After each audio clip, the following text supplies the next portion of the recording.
Hello everyone, my name is Kenneth, and today I will be talking about never eat alone again. Last time, I think we went through the whole chapter of chapter 2. Yeah. So, I think last time we left at... oh yeah, so basically, the list. It's a long list. It's a paragraph. So, let's recap on what we did I talked about last time. So basically, you want to when you try to network with people, you don't want to tell them what they can, you don't want to, hey, what can you do for me? You want to tell them, what you can do for them, and then you'll get interested. And basically, I talked about his life again, because that's all the book is basically about, and how to build stronger relationships with people. Okay, so we also did number 1 of the list, which is every day, the economy is changing, stocks and things like that, or that's what I said.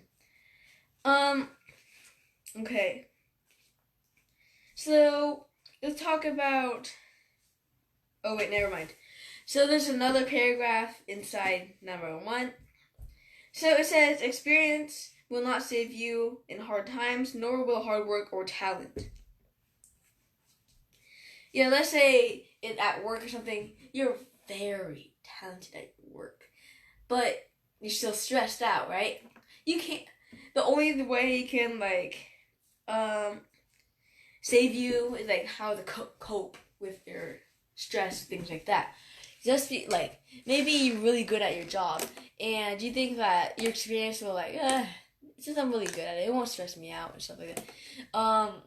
It won't help you in certain situations, and you just need to be yourself and how to cope with it. If you're stressed, and this helps you cope. Yeah, some people stress like that. I think that's not healthy because you're yelling. But if it works for you, I mean, it works. Okay, so number 2. It says there's no need to ponder whether it's your lunch or yours. There's no point in keeping track of favors done and owed. Who cares? So let's say you're a very good person. No one cares if you So basically, I helped out. I gave $20,000 to AIDS research. I gave $1 million to cancer, stuff like that. No one would care how much unless you're whoa. But there's no you don't need to keep track of what you've done as long as you just do it. Yeah. Okay. So there's no need to keep track of what you owe. I mean, if you owe something, it's good to you have to pay it back, but you don't need to list out. Okay, this is my record. I owed my mom about $20 million. I owed my boss about $1 million. I owe my brother about 20 Google Play gift cards. Things like that. You don't need to do that. Okay. So, was it yesterday? Yeah. So yesterday we talked about this David guy. So in this book he says what if I told you Hollywood David isn't doing that well any longer? All those successful people, they always have their problems with when they have their business, things like that. There's it's very rare to find someone who never been through a hard time, or the company was doing poorly, and they still made it through. It's really rare to find someone who did that. So basically it says right here, David hoarded the relational equity he had until eventually looked around with this. Okay, this is a weird prayer or sentence. So basically, let's break it down. Okay, we're going to be talking about David for a few sentences.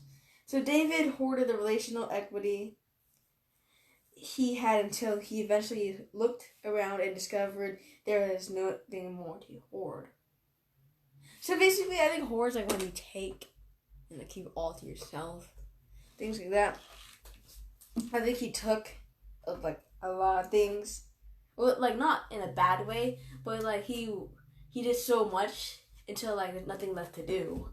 And like he went down from there. Okay.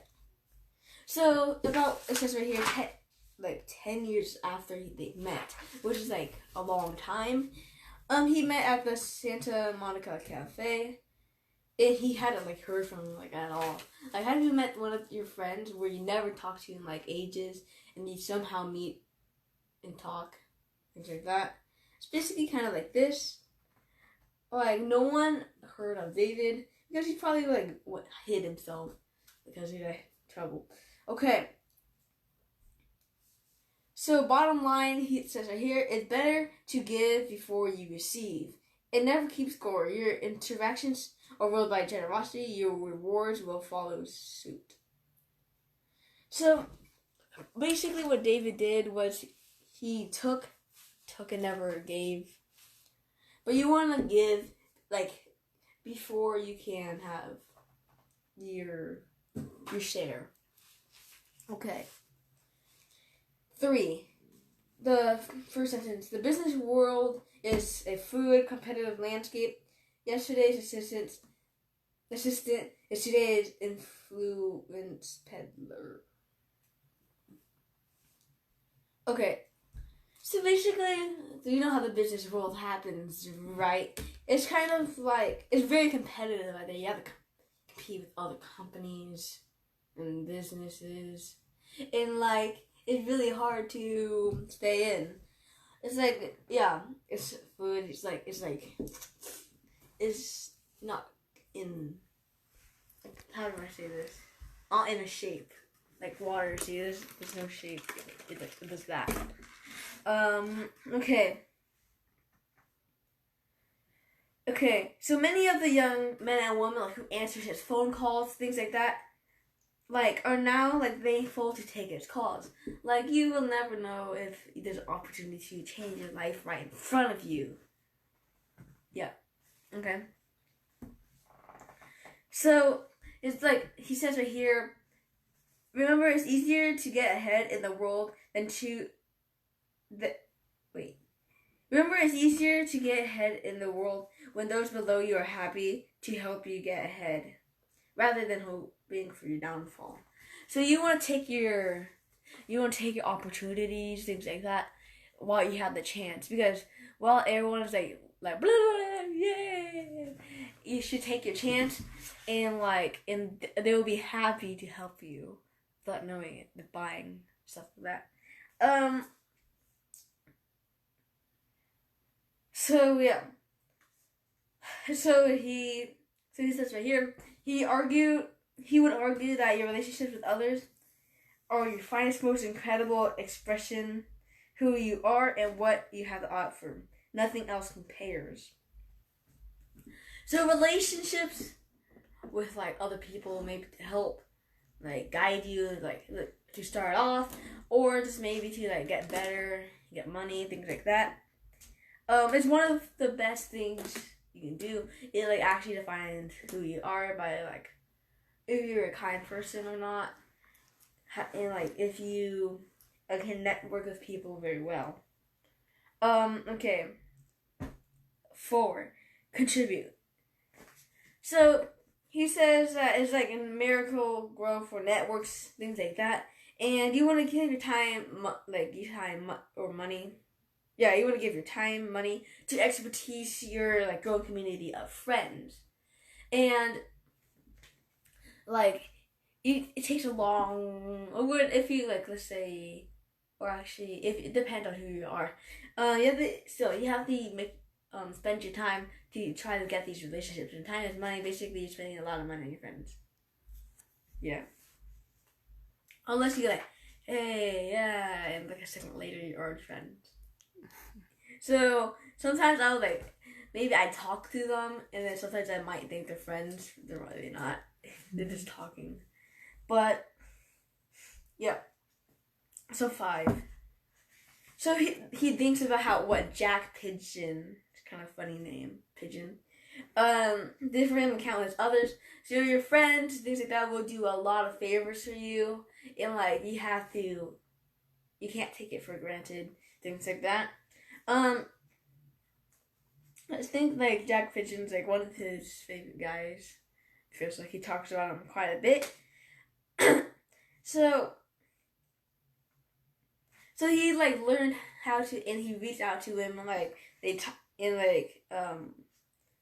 so it says that he learned from him about reaching out to others is the greatest way to repay my former headmaster.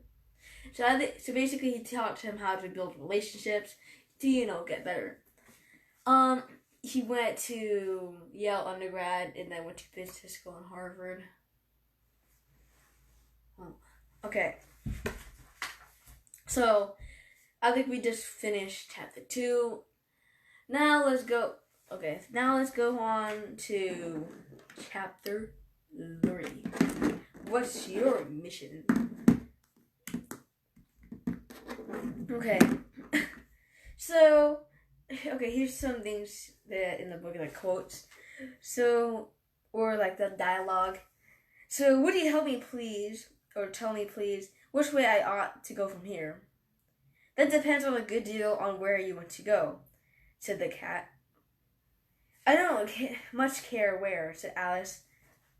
Then it doesn't matter which way you go, said the cat. It's from Alice Adventures in Wonderland by things like that. There's probably a purpose here. Well, I didn't get yet.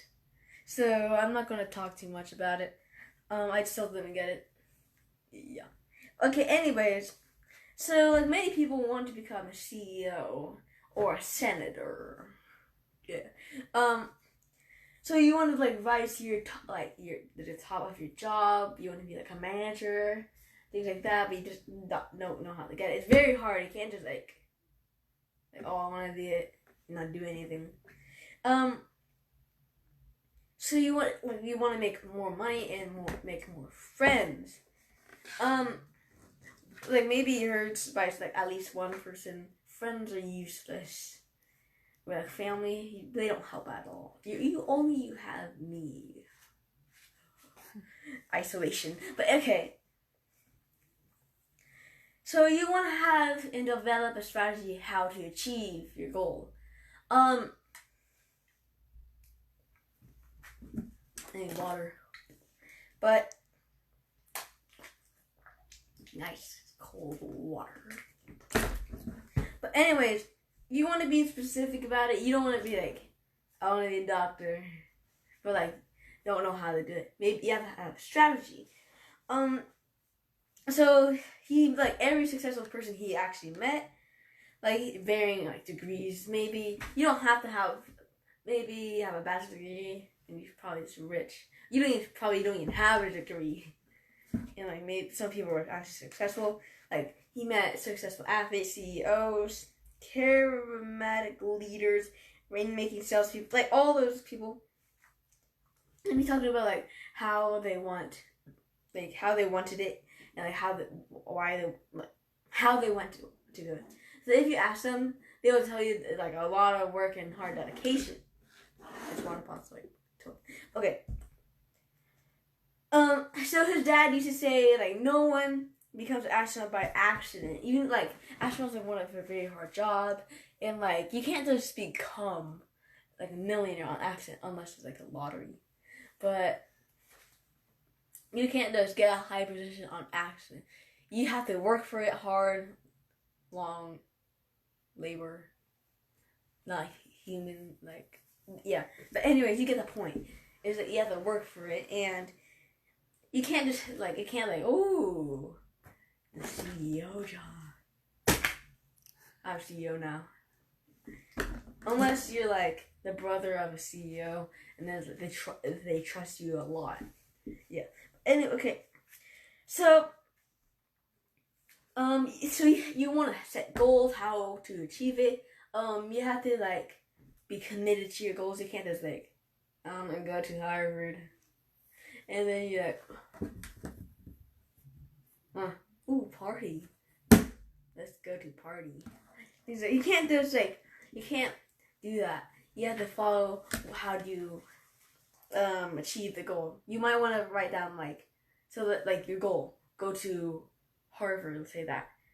You want to write down underneath it ways you can get to Harvard, to like get your grade to school, things like that. Yeah. So like luck really doesn't have a lot of achievement. Maybe luck if you like somehow and you don't have no skill, but you're still getting stuff. Okay. So you want to write them down, and you want to like have a plan to accomplish them. I have a few goals, but I can't tell you that because authorized personnel only. And it's written down in my brain. Okay. Anyways. So, yeah. So, in Yale University, there was actually a survey. And it turns out 3% of the Yale class had written down goals. Like, goals and written down. I think 13% who had goals are not writing them down. And the rest, 84%, who has no goals at all, and they're like, they just want to enjoy themselves, things like that. So basically, so the 13% who had goals like were not writing them down, they made on average twice the amount of the 84% people, and then the people who written them down has on average earned 10 times as much as the other 97% of graduates combined.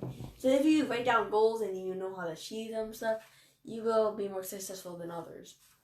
And there's only 3% in that Yale class he was in actually did that. That's why they're successful. Unless they're like working to paycheck to paycheck to paycheck. Okay. So you want to set your goals early before it's too late. Maybe as a kid, or like maybe as a young adult, so you have more time to achieve it. So yeah, so he says like as a Yale undergrad, he wants to become like a professional, or what's to say, politician, a future governor of Pennsylvania. Yeah, he says right here in parentheses, he was that specific and that naive. I don't even know what naive means. I forgot. It's easy to listen to people. Okay. Influence. Okay.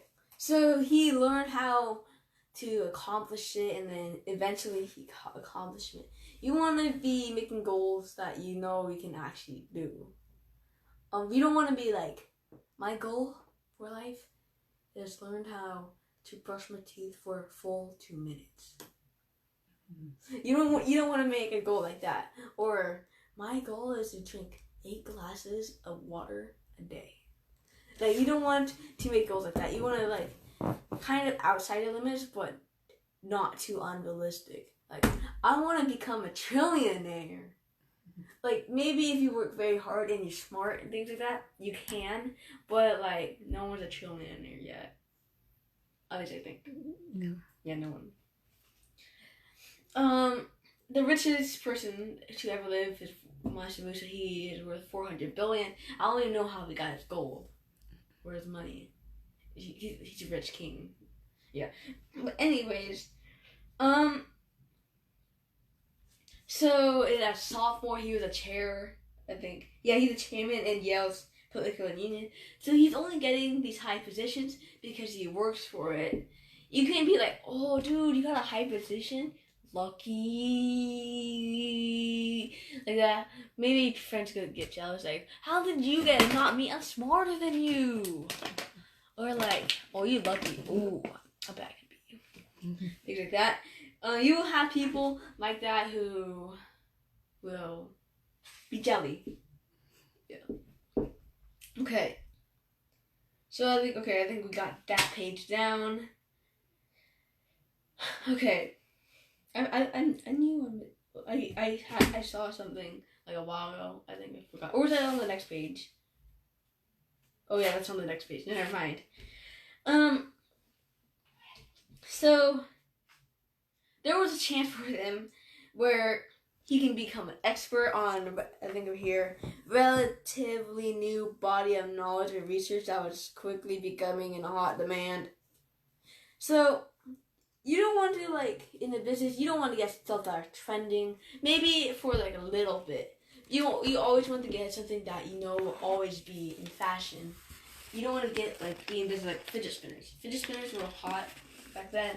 Like if you sold them, you made a lot of money. But after that, okay, here's just like the prices, right, or the sales, right? Fidget spinners from the trend, that like that. Now it's like no one buys them anymore. So you don't want to get those products to sell like those. Where was I? I'm thirsty. Okay, I think we're good for that.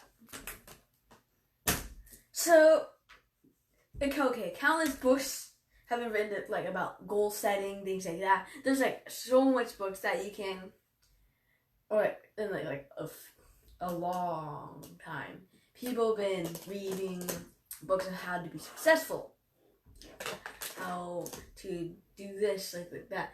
But the thing is, people in this world like miscellaneous stuff. Like on YouTube, I had like a super off-topic miscellaneous video, and it turns out that became the most viewed video in my whole channel. People are that miscellaneous. It was actually a video of me arm wrestling my mom. Out of all the book reports, the most viewed book report I had was also on when I was younger. And like, that's when I was doing these fun books, things like that. But those don't do anything unless for entertainment purposes. But there's tons of books out there, and people just don't read them because they don't care. They just want to have fun in life. But here's the thing: if you have fun now, you won't have fun later. If you work now, you have a lot of fun later.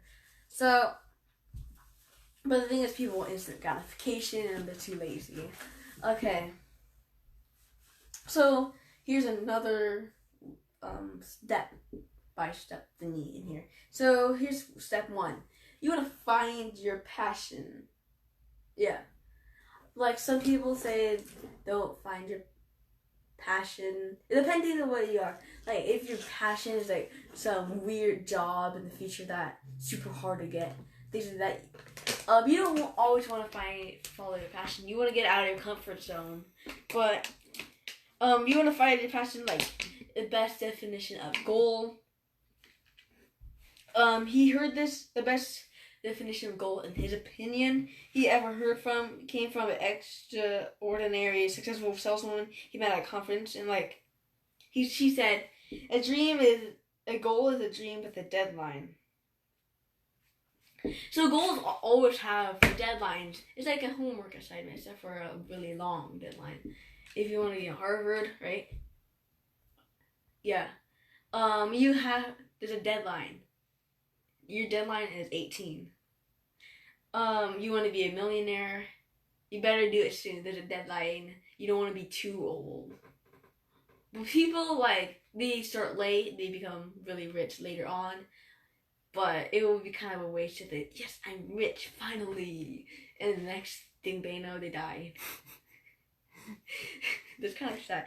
But anyway, okay. So you want to find your passion, and you want to do what's best for you. People say don't follow your passion because, like, they don't know your definition of success. Maybe your success is not flexible working, and, like, you just like taking photographs of people for money, things like that. You get to stay home. That's probably your definition of success. Or your success is making a lot of money. But you want to follow your passion. Okay, it says here, otherwise you might find yourself heading for a destination you never want to get in the first place. Okay, so about like over 50% of American workers, right, are unhappy at work. Like they follow their passions and talent out. It may seem fun at first, and then it'll get boring and boring. Things like that. I think we all. But sometimes you follow your passion, you're not making a lot of money, and you don't like your passion anymore because, you're not making a lot of money. You don't get what you want. So like, I think my parents had to do that. Like, follow your dreams, do what you want, then you can become successful. And my mom tried that, and she thought it was fun at first until it got boring, and she wasn't making a lot of money. So she got out of that and found her own thing that she liked. But she likes money. Yeah, which actually made money. I think it was like making makeup.